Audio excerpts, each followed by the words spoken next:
Good morning बच्चों। आज मैं कक्षा 1 की हिंदी पाठ 6 बंदर और गिलहरी कहानी है पढ़ाने जा रही हूँ। इस पाठ में आप लोग को बताया गया है, इस अध्याय में बताया गया कि जाने अनजाने में यदि कोई हमसे भूल हो जाती है अज्ञानवश, तो हमको उसके लिए माफ़ी मांग लेना चाहिए, क्षमा मांग लेना चाहिए। कहानी है, जंगल में एक बहुत बड़ा आम का पेड़ था।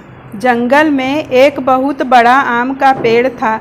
उस पर बहुत से जानवर रहते थे, जीव जंतु, बंदर, गिलहरी, गौरैया, तोता, कोयल आदि। इन सभी में बहुत मेल था, यानी इन सब जानवरों में दोस्ती थी। सभी एक दूसरे के साथ सुख दुख का ध्यान रखते थे, सभी आनंद से रहते थे, सभी मस्ती में रहते थे। एक बार एक बंदर पेड़ की डाली पर लेटा हुआ आराम कर रहा था। एक बार एक बंदर जो है पेड़ की डाली पर बैठकर आराम कर रहा था। बंदर की पूंछ बहुत लंबी थी, इतनी लंबी थी कि जमीन पर लटक रही थी। उसकी पूंछ बहुत लंबी थी और वो जमीन तक लटक रही थी। वहीं एक गिलहरी उछल कूद कर रही थी। गिलहरी उछल कूद करती है, इधर उधर कूदती रहती है।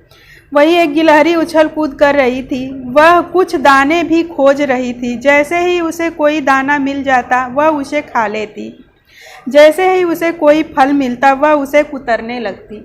गिलहरी फल को जो है कुतर कुतर के गिराती है। अचानक उसे बंदर की पूंछ दिखाई दी। उसने सोचा यह झूला कहाँ से आ गया। बंदर की पूंछ जो है नीचे तक लटकी हुई थी ज़मीन पर, तो उसने सोचा कि यह अचानक झूला कहाँ से आ गया। थोड़ी देर पहले तो नहीं था। वह पूंछ पर चढ़कर झूलने लगी। बंदर को गुदगुदी हुई। उसने नीचे देखा। वह हंसकर गिलहरी से बोला, बहन गिलहरी, यह क्या कर रही हो? मुझे गुदगुदी हो रही है। गिलहरी चौंकी।